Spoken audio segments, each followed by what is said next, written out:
President HR, Asia, Whirlpool Limited. Mr. Yogesh Mishra, Head Consulting, Thomas Assessment. Dr. A.K. Chawla. Dr. A.K. Chawla is the Head of Human Resource for TCS North. He joined TCS 16 years back after working in State Bank Group for more than 15 years. Since joining in 1996, he has handled various functions in TCS. He started as management consultant, moved to banking group, and then moved to quality and testing role. He was also a part of global consulting practice. Prior to moving into HR functions, he was heading the assurance practice in Delhi. He has a doctorate in management from IIM, Ahmedabad, with specialization in organization behavior. He is also a master's in physics from BHU, Varanasi. He has more than 33 years of experience in entrepreneurship, banking, consulting, insurance, and HR. He is actively involved with academic in multiple areas. His current areas of interest are talent management, attrition, employability, challenges, and strategic roles in HR in IT sector.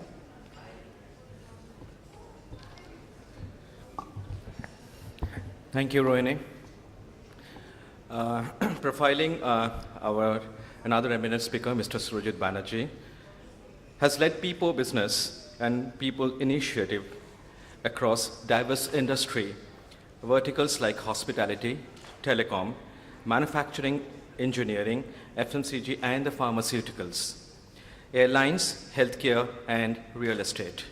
All the above experience were at different stages of these industries, beginning with startups. Greenfield projects through organization transition and alignment during large-scale outplacement and after merger and acquisition.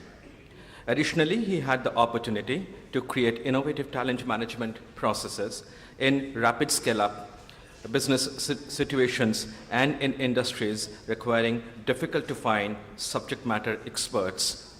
Also built industry-wide practices in collaborating for talent pipeline. He has had insightful experience around customizing leadership development initiatives and building programs for effective employee engagement and capability building in diverse industries. A student of XLRI, he has had the great fortune of having worked in some very well-known employer brands like the Oberoi's, HLL, Reckitt Benckiser, Airtel, etc. He currently heads HR for DLF India Limited.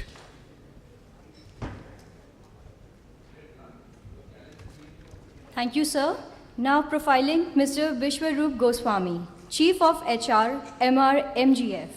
Mr. Vishwaroop Goswami, Chief of HR at MR MGF, a real estate JV of MR Dubai and MGF India, has an illustrious HR career spanning more than 26 years with a proven track record and strong leadership skills. He brings with him a wide range of extensive experience in big and Indian industrial houses as well as multinational corporations. He worked with YM Networks, Bharti Airtel, Philips, etc. Mr. Goswami has a bachelor's degree in science with honors in chemistry and law.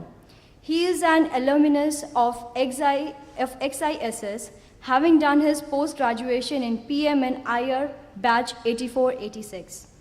A passionate HR professional, he is an active life member of National HRD Network and National Institute of Personnel Management, Member Society for Human Resource Management, life member YMCA, and is a visiting faculty at many management institute. Thank you.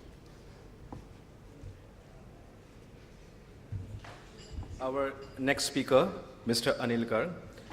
He joined Whirlpool as a Vice President HR Asia in 2009. Prior to joining Whirlpool, he has spent 21 years with Goodyear Tire and Rubber Company in both US, China, and India.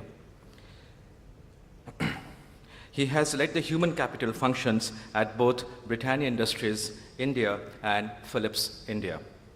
He holds a master's in personal management and industrial relations from Tata Institute of Social Science, Mumbai, and an MBA from Baldwin Wallace College, Cleveland, Ohio, USA. Welcome, you, sir. Filing Mr. Yogesh Mishra. Mr. Yogesh Mishra currently heads Thomas International's consulting practice for India, SAARC, and emerging markets. Thomas International is one of the largest assessment companies in the world. His areas of expertise include capability building, performance management, competency mapping, and assessment development centers, employee loyalty, and 360-degree in recruitment, assessment, benchmarking, and team analysis. He has been doing consulting assignments for more than 100 companies like Bosch, Coca-Cola, Hindustan Unilever, JK Group, Microsoft, NTPC, Infosys, IBM, Reliance Industries, Xerox, Jindal Stainless, Jindal Steel and Plant, Goodyear Tire, JCB, NDDB, Max New York Life Insurance, Aviva, and many more. He has consulted for organizations in India, Pakistan, Middle East, Singapore, Indonesia, Thailand, Malaysia, China, Tanzania, and EU. He has been awarded Certified Management Consultant, that is CMC, status by International Council of Management Consulting Institution, ICMCI. He is a master trainee for Thomas DISC, PPA Behavioral, TST Ability, TAST modules, and Emotional Intelligence EI modules, and has trained and certified more than 4,200 managers. He is associated with several professional bodies like CII, MBA, DMA, NHRD, etc. Now we would like to open the session for the discussion on redesign and re-architecture to refocus on organizational competitiveness. Thank you. Thanks for that very long introduction. So just to wake you up, we have about 1 hour. I think we are running behind by about 45 minutes. Just before this session started, 5 of us actually got together and we decided that we are going to take about 10 minutes each so that we can catch up with some lost time. So without any further delay, and we decided we'll go in the alphabetical order. May I now invite Mr. Surojit Banerjee, Senior Vice President, HR, DLF India Limited, to come and share his thoughts. Thank you.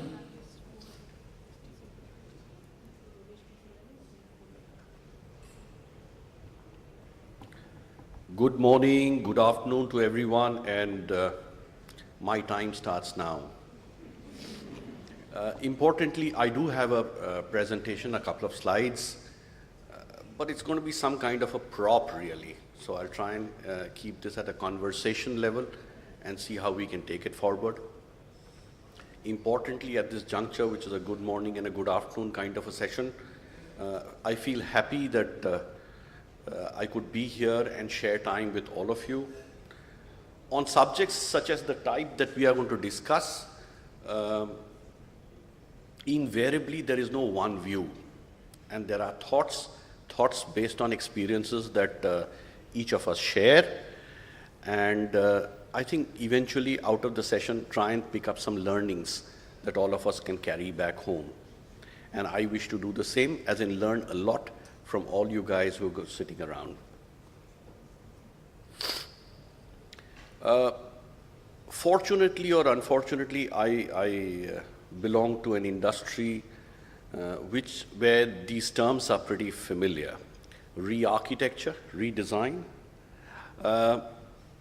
I really don't know how to interpret them from a management perspective, but what I will try and do is, I think this session is largely about looking at how our situations have changed, be it internal, be it political, be it economic, be it corporate, be it whatever, and how is it that we've been able to work on these changes and bring about the necessary changes within these systems and processes, thinking, culture, etc. in the organization, and therefore make business, performance, and the organization far more effective.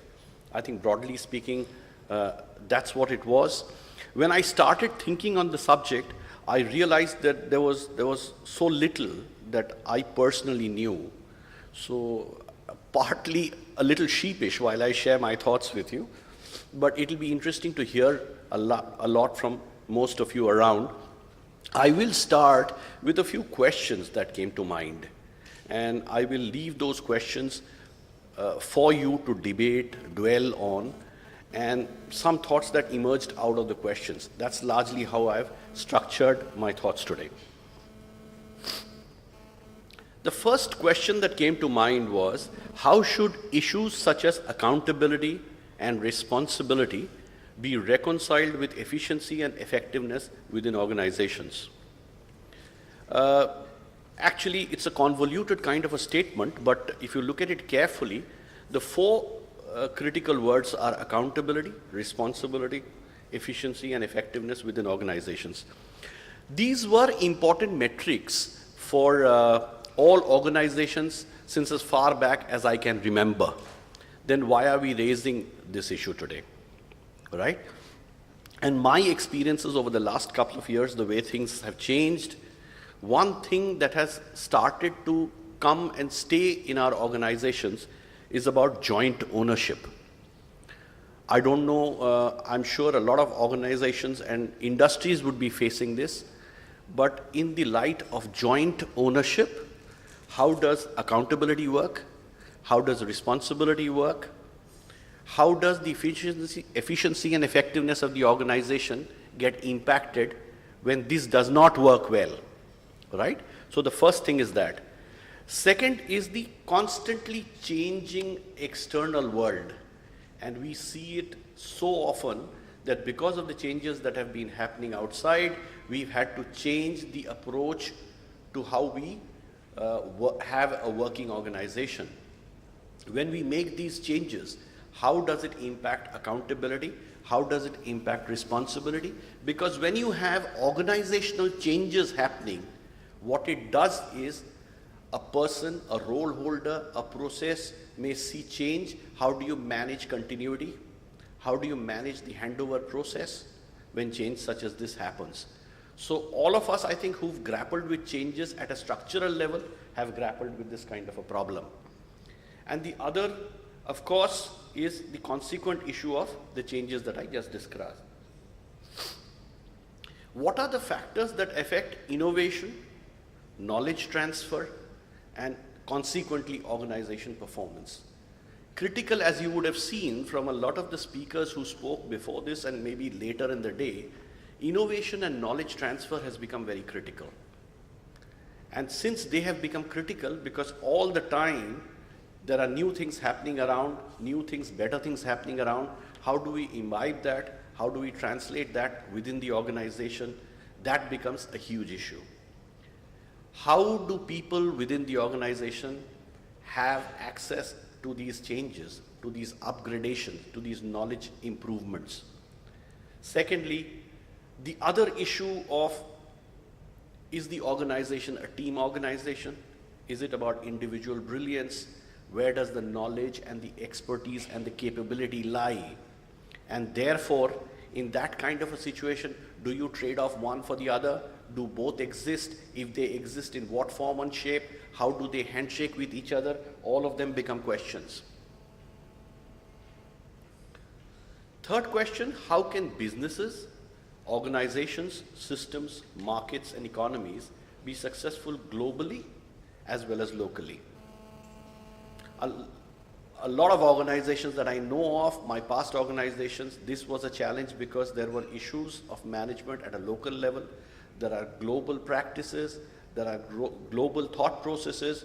All of this need to mesh together. Therefore, in a global business, global products, and therefore global outreach and global funding situation, how do we deal with this complexity of the larger world versus the country's world that we have? So these are two perspectives that again become very important. How do we keep changing? How do you manage change? When I looked at these three questions, and I'm sure there can be far larger number of questions on this subject, one thing that has really emerged for me in the real estate business is, over a period of time, I think the time has again come back when we need to give a lot of focus to functional expertise. There was a time in between when it was about throughput, it was about speed, it was about efficiency, and we said, let's have a lot of generalists. But over a period of time, a lot of organizations have come back into a situation where they said, it is important to let the critical issues lie with the functional expertise and with the functional people. Now, if that is true, how does one transition to this? A generalist versus a functional expertise world. How does one transition to this? And I can use simple, commonplace examples that we constantly see around HR, for instance, right? A lot of HR people, if you ask them and hear of their experiences within the organization, everybody can do HR, right? Starting from the CEO, everybody can do HR. But over a period of time, you realize in the complexity of situations that it's not so simple, which is why you need the HR people. And the same thing applies to finance, all the support functions, as well as areas where there is criticality of knowledge